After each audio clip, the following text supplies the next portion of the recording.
Kakaloka. Explosive! Dati pa yun. Di ko Super nga alam dati yun. pa yun. Pero di rin ako magulat kasi maganda ka talaga eh. Oo, Lapitin ka grabe. talaga. Grabe sa lapitin. Parang, Lapitin. Boy, may asawa ka ba yan? Nag-uutang. May asawa ka ba Excuse, yan? excuse Anak me, ka, may anak. Madam Chair, sinasabi ko Yes, na naman. madam. Koy, ikaw naman. Ako. Naranasan mo na ikaw nakipagbalikan? After mo makipag-break or after ka breakan? Nung time kasi na first time, yung first girlfriend pa rin to, yung first na ex ko. Nung first time ko siyang nahuli na may kausap na iba, nahuli ko, wala na daw kami, matagal na. Ay, nagka-amnesia. According to her. Pero kasama ko siya. Oo, para lang malinaw, oo. So, sabi ko, paano yung mga pagsama mo sa bahay? Yung mga panahong Pinakilala mo na sa sinusundo magulang. kita, nagpapagas ako 200 pesos, nangutang ko sa kapatid ko. mga ganun. Uy, parang hindi. naiiyak si Kokoy. Do you need to take a break? Yeah, please. Oo, tsaka retouch. So sabi niya, balik na daw kami. So nung time na yun, parang dinededma ko. Pero grabe yung galit ko. Umiyak ako nung time na Siyempre. nalaman ko yun. Umabot ng mga, after ng mga 2 to 3 days, naging cold. Oh, ay. So ako yung parang todo habang yung sinabi mo bumili ka ng cake. Ako, madaling araw, naghanap ako ng rose. Sa sa Gentry, sa Cavite. Pumunta ako ng MOA. Sinurprise Layo! ko. Oo. Tsaka take note, yung AirPods ko may padispedida that night. So, dapat aalis na siya.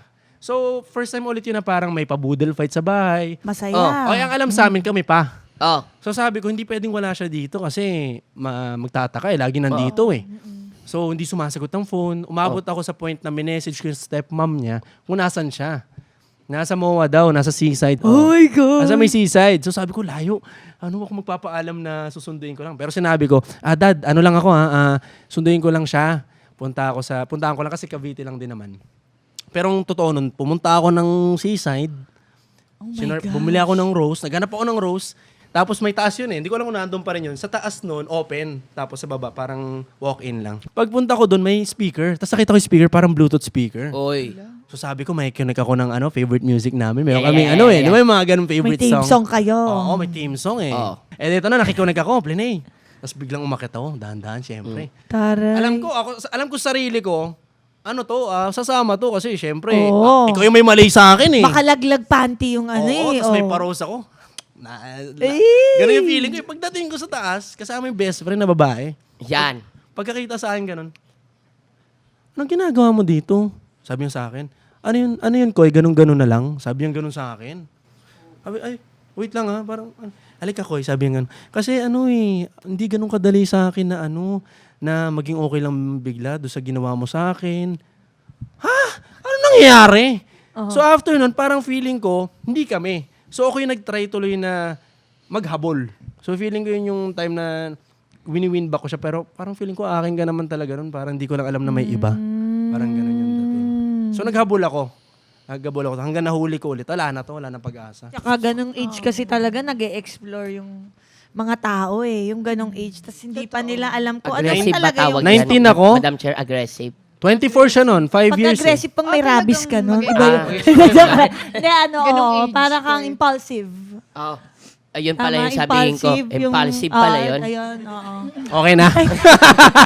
At least nagko-connect kami. Hindi, hindi. Bluetooth connect. Oh, the Bluetooth connect, di ba? At saka tama nga yung kanina, yung ABC nga, parang nangyayari ngayon yung... Pero, di ba meron din tayong mga way ng pag-cope dyan sa depression. So, minsan, ginagawa ng mga tao. Sa henerasyon ngayon, di ba, puro social media. Yes, Madam Chair. Ina-unfollow natin. Nagsusulian tayo ng regalo. Ginagawa niyo ba yun? Oo, block siguro talaga. Block? Blinak ko talaga siya. Parang ano bang purpose? Oo. Diba? Block ko talaga siya. Tomo. Hindi ko siya blinak dahil pakita ko sa kanya na affected ako. No, I'm blocking you for my peace of mind. It's not for you. Tama Parang yun. sa akin to, para sa sarili ko to, para di na kita makita. Talagang tuluyan na makalimutan. Ganun. Oo.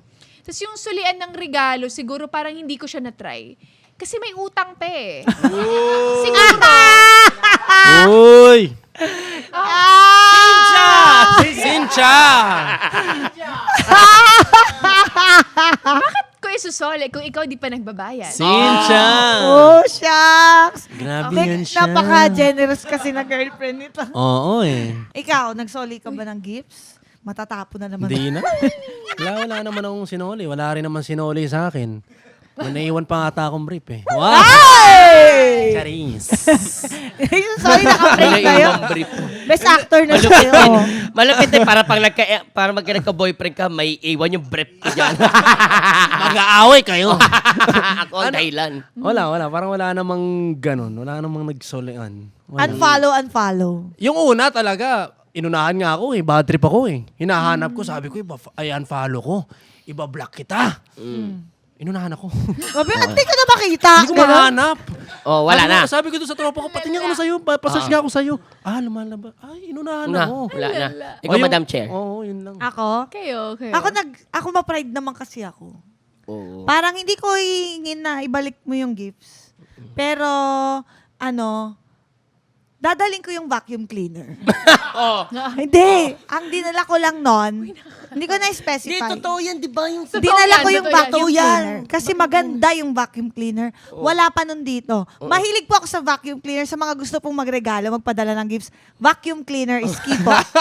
Oo. So, yun lang ang dinala ko. At saka yung poster ng favorite kong Disney character. Yun, regalo niya yun sa akin. Sabi ko, pwede ko bang dalhin si Tinkerbell? Dinala ko dinala ko siya.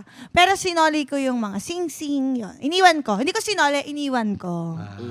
Kasi para sa akin, hindi ko alam na tinatago pala yun. Pwede mo palang kunin na yun. Nakita ko lang sa mga Amerikano, kinikip nila, tapos binibenta nila ganun. Okay yun ah. Sabi ko, dapat pala ganun ginawa ko. Oo, binustoyo ko sana. 1 carat din yun. Sayang Ano ba din naman? yun. Anyways, punta naman tayo sa moving on. Moving on. And loving again. Trying again. Paano nyo masasabi if naka-move on na kayo? Paano nyo? Sa sarili ninyo. Ayan. Wow, naka-move on na ako. Nagawa ko na to. Ganun. Siguro pag kunwari, may friend kang nagbalitas dun sa ex mo. Di ba meron tayong that one friend? Oh.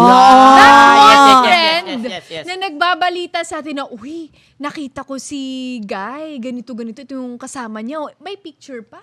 Tingnan mo.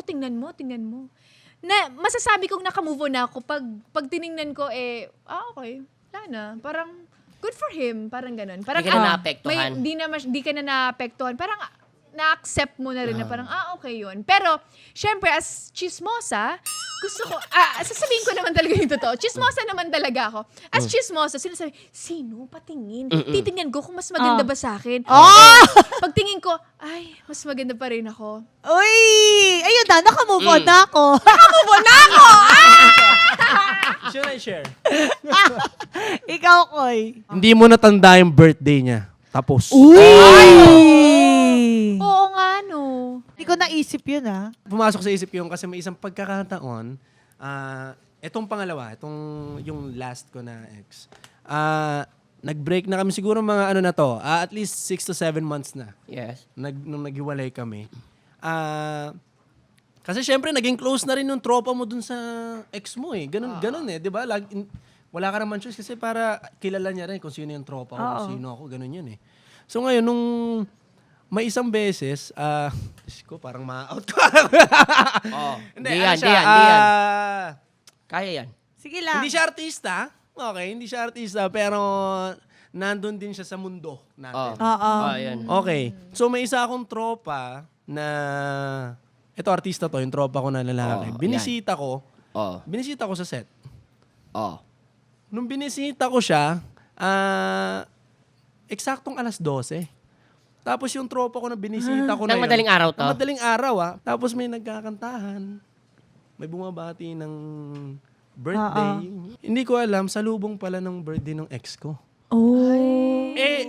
After namin mag-break, nun lang kami ulit nagkita. Nawala sa isip ko na nandun. Nawala sa isip ko. Wala sa isip ko talaga. Parang na-feel bad ako. Parang gano'n yung dating. Na-feel bad ka na, nakalimutan mo? Or na-feel bad ka na, Oo, feeling niya, baka feeling niya. Tumiming May something. Parang feeling ko, baka inisip niya, tiniming ko na gano'n. Na parang, bakit sa dinami-rami ng araw, oras, 12:00, hindi eh. Umiyak eh. Parang gano'n. Umiyak siya. Oo, parang, Sa maraming tao? hindi naman, parang umalis lang. Tapos, ang dating is, parang nasira ko ata. Kasi nandun din yung parang mga closest, mga Hindi close kayo na. Usap? Hindi kami mag-usap noon. Pero after ilang months, nag-usap din kami. Tapos yung nag-sorry ako. Na pumunta ka. Oo. Kasi last day din kasi nung shoot nung time na yun. So parang wala na akong time para... Defensive. Charot. So may Okay na eh. ganon, may Okay na ganon. Oo. Move on na. Parang Oo. moved on. Anytime, anyone, anyhow.